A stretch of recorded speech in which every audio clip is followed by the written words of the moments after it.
Достар, біз келесі тарихи орынға келдік. Имам Әл-Бұхаридің жатқан жеріне. Қараңызшы, қандай тамаша ғимараттар салынған. Күллі мұсылман жұртшылығының ортақ мақтанышына айналған ғұлама, түркі даласының текті ұланы Мұхаммед ибн Исмаил, лақап аты Әбу Абдуллах, хижраша 194 жылы Бұхара қаласына туылған. Орта бойлы, арықша келген бидай өңді кісі болған. Әкеден ерте айырылады. Бала кезінде бірден көзі көрмей қалған оқиға кездескен. Бірақ дінді анасының көп дұға етуінен кейіннен жазылған деседі. 10 жасынан бастап ілімге зор қызығушылық танытқан, кішкене кезіне жаттаған хадистерінің өзі 70 мыңға жеткен.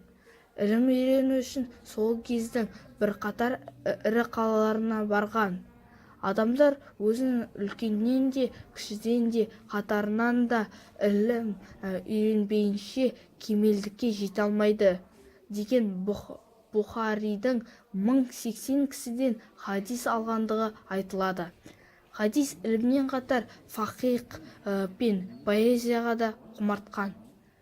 Бұхари жастайынан өте зеректігімен, алғырлығымен, есте сақтау қабілетінің мықтылығымен көзге түскен. Жаттағысы келген нәрсе бір көз жүгіртіп оқып шығуға, бір рет құлақ қойып мұқият тыңдау жеткілікті еді. Қараңыздаршы, ана мавзолейді қандай қымбат мәрмәр тастармен жасалған, шеберлікпен жасалған.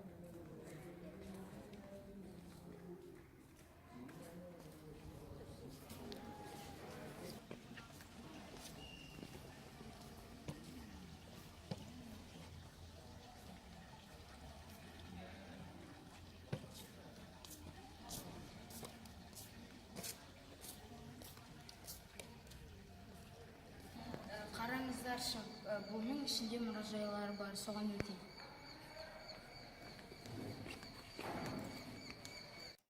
Бұхари көзі тірісінде ғалым ретінде ғылымның беделі қорғауға жанын салған, ешқашан биліктегілерге жағынбаған.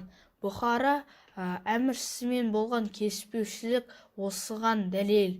Нишабурдан Бұхараға келген кезінде оның ілімін ерекше құрметтеген халық зор қошеметпен қарсы алады.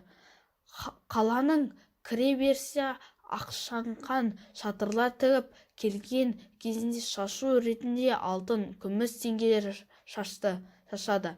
Ғалымдар жиылып, халық онан күнде хадис тыңдайтын болады. Мешітте де, үйінде де үнемі осылай хадис сұхбаттары жалғасып жатады. Хартенте жүргенде түнде тахажжуд намазында қолын жайып, «Уа Раббым, жер әлем қанша кең болса да маған тарылып кетті, мені өзіңе алшы» деп дұға жасайды. Осы аралықтарда Самарқан халқы қоярда қоймай өздеріне шақырады. Бұхари келісіп, атын мініп, сәл жүргеннен кейін өзінің дәрмені қалмағанын сезіп, қайта кері оралады. Содан көп өтпей хижри 256 жылы ораза айт күні 62 жасында дүниеден озады. Мүбәрек денесі Хартенге жерленеді. Бүкіл саналы ғұмырын ілімге арнап, артына Құранның кейіннен ең сенімді еңбек қалдырған бір туар ғұламаға Аллах тағала разы болсын.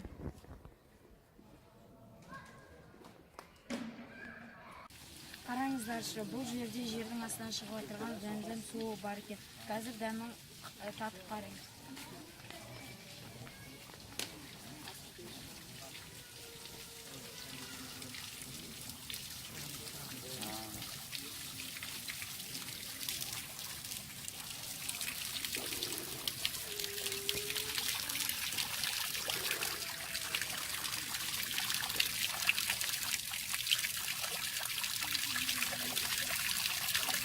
Зәмзәм суы тәтті, тұщы, шөлді қандырады екен.